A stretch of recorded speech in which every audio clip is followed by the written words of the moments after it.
দর্শক আসসালামু আলাইকুম। আপনারা সবাই কেমন আছেন? আশা করছি আপনারা সবাই অনেক ভালো আছেন। তো দেখতে পাচ্ছেন আমাদের গ্রামে আমরা কিভাবে এই ফুলকপিগুলো চাষ করে থাকি। এই ফুলকপি চাষে কিন্তু তেমন কোনো খরচ নেই। খুবই অল্প খরচে আপনারা চাইলে কিন্তু বাড়ির আশেপাশে এই ফুলকপিগুলো কিন্তু চাষ করতে পারেন। তো এই যে দেখতেই পাচ্ছেন এই ফুলকপিগুলো কিন্তু আমরা নিজেরাই কিন্তু বাড়ির আশেপাশে কিন্তু চাষ করে থাকি। এই ফুলকপি চাষে কিন্তু তেমন কোনো খরচ নেই। খুবই অল্প খরচেই আপনারা চাইলে কিন্তু বাড়ির আশেপাশে কিন্তু এই ফুলকপিগুলো কিন্তু চাষ করতে পারেন। তো এই যে দেখে নিন এই ফুলকপিগুলো কিভাবে আমরা বাড়ির আশেপাশে চাষ করে থাকি। এই যে দেখতে পাচ্ছেন এই যে ফুলকপিগুলো এগুলাই কিন্তু আমরা এই যে এরকমভাবে ট্রাক্টর দিয়ে জমিগুলো চাষ করে তারপর কিন্তু আমরা এই ফুলকপিগুলো কিন্তু আমরা জমিতে কিন্তু রোপণ করে থাকি এবং তারপর এই ফুলকপিগুলো কিন্তু আমরা বড় হওয়ার পর বাজারে কিন্তু বিক্রি করে থাকি। এই যে দেখতে পাচ্ছেন এই যে ফুলকপিগুলো, তো এই ফুলকপিগুলোই কিন্তু আমরা নিজেরা কিন্তু চাষ করে থাকি। কারণ এই ফুলকপি চাষে কিন্তু তেমন খরচ নেই।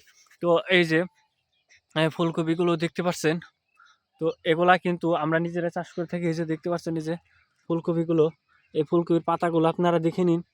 এই ফুলকপি খেলে কিন্তু আপনারা অনেক উপকার পাবেন। তো অত্যন্ত কার্যকরী এই ফুলকপিগুলো কিন্তু আমাদের বাড়ির আশেপাশে কিন্তু আপনারা প্রচুর পরিমাণে কিন্তু আপনারা পেয়ে যাবেন।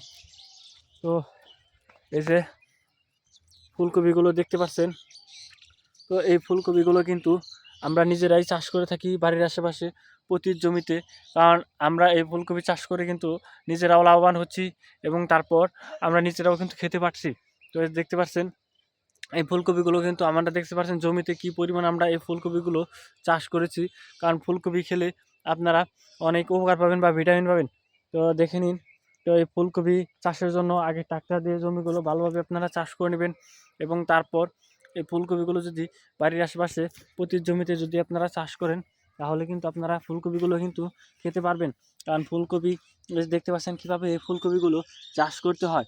তো এই ফুলকপি চাষের জন্য আগে জমিতে লাঙ্গল দিয়ে চাষ করতে হবে, মাঝে মধ্যে সার দিতে হবে এবং সার দেওয়ার পর আপনাদেরকে একটু পানি দিয়ে তারপরে ফুলকপির বীজগুলো আপনাকে রোপণ করতে হবে।